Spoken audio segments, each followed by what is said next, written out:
Greetings and salutations, my lovely little bitelings. My name is Wiggy, and today I'll be talking about the best, and I'll be going over this list. So, as we're approaching the end of 2017, I thought it would be a good idea to go ahead and make a personal, up-to-date video featuring what I believe the top MMORPGs are going into 2018. And I'm sure you guys will have quite a varying difference of opinion to what I have, and that is perfectly fine. This is, after all, a personal list. So these are the games I believe that are the best currently around in 2017. Also note, this list will probably be similar to other videos we've made in the past, as there are just some games that need to be in this list that have yet to be taken down. They're still quite as popular as they've been before, so you will see some similar names here. In light of that, I would also like to point out that there very well may be a few games that are potentially very interesting to you. So without beating around the bush, let us jump right into this and get to this list. The Secret World has always been a popular MMORPG. Secret World Legends is an attempt at rehauling the game, making for a compelling, high-quality, free-to-play MMORPG that players have been waiting to play for years. Despite the game being older than most in this list, the fact is that it is nevertheless one of the best MMORPGs currently available. Not only does it look and play great, but it also has more story, more voice acting than most MMORPGs released these days. Not to mention the quality of the voice acting given and the story told, it's top tier. Definitely worth checking out. And it's free to boot, so it's not like you're losing anything. And of course, this is a bonus for those of you unable to afford a subscription fee.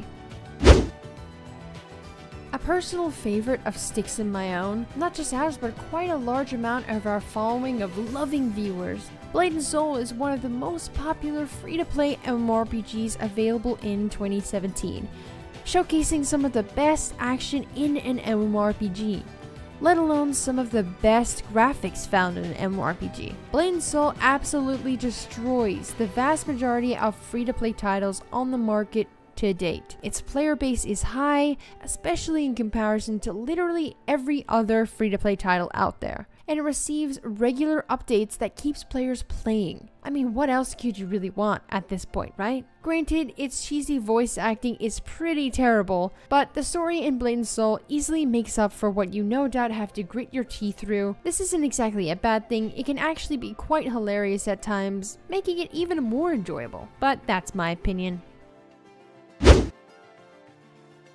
One of the only pay-to-play MMORPGs left, Final Fantasy XIV recently received their new expansion, Stormblood, overhauling features, classes, and adding on to the already amazing quality game. The fact that Final Fantasy XIV is one of the only pay-to-play MMORPGs left should tell you something about the quality it always delivers on. Voice acting, storyline, content. Filled with content updates every few months, it is one of the only MMORPGs around that has an ever-increasing amount of activities to participate in. Granted, it does have some complaints, such as a slow progression initially, and the combat having global cooldowns that drive casual gamers mad. The fact is that outside of its few flaws, it's one of the only MMORPG worth investing time into. Add on to this, it is by far the second highest populated MMORPG, following World of Warcraft. Seriously, no joke, it is the only MMORPG currently that even comes remotely close to rivaling the Titan World of Warcraft. One of the few buy-to-play MMORPGs left on the market, The Elder Scrolls Online is one of the most freeing MMORPGs available currently. Featuring one of the most unique class systems, 100% fully voice acted, just like any traditional Elder Scrolls game, and a huge world to explore, it's no wonder that The Elder Scrolls Online is the third largest MMORPG presently on the market. However, it does lack in the same areas such as combat and graphics. But that does not detract from the overall game, not in the least, so you don't have to worry about that. The Elder Scrolls Online is an incredibly polished, maybe even one of the most polished MMORPGs on this list, if I were being honest with you guys. It has the makings of a truly great MMORPG, and it has a large player base, even though it is a buy-to-play game, and this shows you guys just how good it must be, since people are very, very picky about what they spend money on. Even though technically TERA is in a slow decline, it doesn't detract from the fact that it is one of the truly great free-to-play MMORPG titles out there. Released initially as a pay-to-play title, TERA relaunched under a free-to-play model, to great success at that. While in no way inferior to Blade and Soul, each being better than each other in different areas. The fact is that TERA isn't just capable of keeping up with other titles in the MMORPG niche. But this doesn't mean TERA is a bad or inferior game at all. Quite the opposite. It is still to this day one of the better MMORPGs out there. Unfortunately, people have either played through enough of it or just don't really care for it anymore due to its age. Naturally, with some of the other MMORPGs in this list, Guild Wars 2 would find its way here. Released initially as a buy-to-play MMORPG, Guild Wars 2 proceeded to, like many other MMORPGs before it, adopt a free-to-play model. One of the higher quality games out there, Guild Wars 2 offers a very detailed story, world, and class system that is almost unrivaled, albeit in maybe 2 other MMORPGs, if that. Adding on to all of this is the fact that Guild Wars 2 is one of the most popular MMORPGs out there currently, easily having one of the 5 largest communities in all of the MMORPGs. Additionally, Guild Wars 2 has one of the nicest communities I've ever had the pleasure of dealing with. People around every corner willing to help each other out and work together to accomplish goals. Now that is rare to find. Definitely a gem of an MMORPG. With Soulworker Online's official English launch in the near future, I figured what better time than to list this anime MMORPG now. It is something both Styx and I played quite extensively, even though the two of us have hit a slight snag of sorts with having to grind dailies to progress. But I digress. Soulworker is by far one of the most entertaining anime-inspired MMORPGs I've had the pleasure of playing. Not only does it look absolutely amazing graphically, as the design is just perfect, but the gameplay offers some of the most entertaining action combat in an action MMORPG. I'm sure most people might argue that either Black Desert Online or Blade and Soul have the best action combat, and that may be more or less true for everyone that believes as such. However, don't count Soulworker out. Although not your typical MMORPG due to its actual genre in the MMORPG category, it is in fact the most polished. Not only does it play better than the others in its own category such as Vindictus and Critica, but it is also far more populated than both. And population is key to a healthy game, as most of you guys should be aware of this. Similar to Soulworker, but at the same time not really too similar, comes Phantasy Star Online 2, an MMORPG that is probably one of the most sought after and worthy of coming to the West, yet is repeatedly delayed ever so often as Sega apparently doesn't know their target audience very well.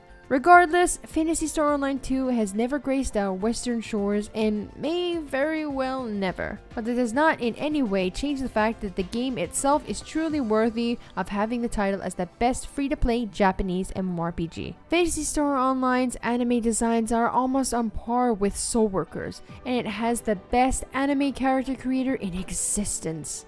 Not only that, but it has an extensive class and skill system along with some very, very fun gameplay, even if slightly dated combat keeps us from enjoying it fully. Nevertheless, Phantasy Star Online 2 offers some of the greatest, largest scale battles I have ever witnessed in an MMO ever.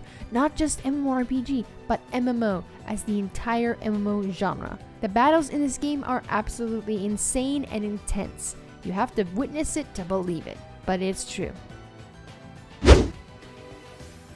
From the several hundred MMORPGs I've played over the last year, I can safely say I've never played an MMORPG like Monster Hunter in the past. It is by far one of the most unique MMORPGs I've ever had the experience of playing.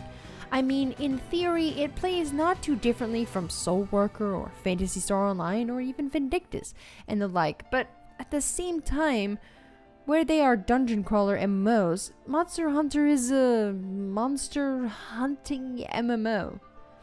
As in, the goal of everything is to jump right into the instance and go hunting for monsters. It doesn't matter what monster, just go hunt some monsters.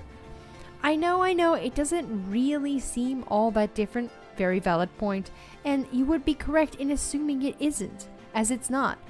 It plays very similar to the aforementioned games, but stands on its own in different areas. Not only does Monster Hunter Online utilize some of the best looking character models in a Japanese MMORPG, but the combat is right out of the mainstream Monster Hunter series. This makes for a very well-playing game that plays just like a traditional Monster Hunter game, with the added online functionality turning it into an MMO. No best MMORPG list would be complete without the reigning king, World of Warcraft, right? Regardless of which side of the fence you're on, either loving or hating the game, the fact remains that in terms of MMORPGs, not MMO in general, there is no larger or more populated MMORPG than World of Warcraft. It has been the largest MMORPG on the market for so many years and continues to be even a decade after its initial release. It has some of the most extensive lore, some of the most in-depth storytelling, and some of the best written characters in MMO history. If you haven't had the opportunity to play through World of Warcraft by now, then you're truly missing out on something great. Although many older players of the game believe that in its current rendition, it's a far stretch to even refer to this as World of Warcraft. The fact is that, like many games, it evolved and changed into something different. Having played the game since Wrath of the Lich King myself, all the way back in 2008, I have seen the game go through its fair share of changes and still believe it is one of the best MMORPGs going into 2018. With all of that being said, there are a few MMORPGs in this list that would be worthy of the title Best MMORPG or Top MMORPG, therefore I have neglected to include them or order them in any sort of official way. This way people will not perceive them as such and there can be no misunderstandings. These are of course sorted by my opinion and naturally will not reflect on your own. Remember guys, this is my personal opinion. Therefore please remember to keep that in mind when opting to leave a comment below, if possible. Well guys, this is it as I said, so thank you guys very much for watching this video, and as always, good day, night, or afternoon wherever it is where you are, and I will see you guys in the next video. We fell out of love like shooting stars, came crashing down, and we're building back up again now. I see your heart, see your mind,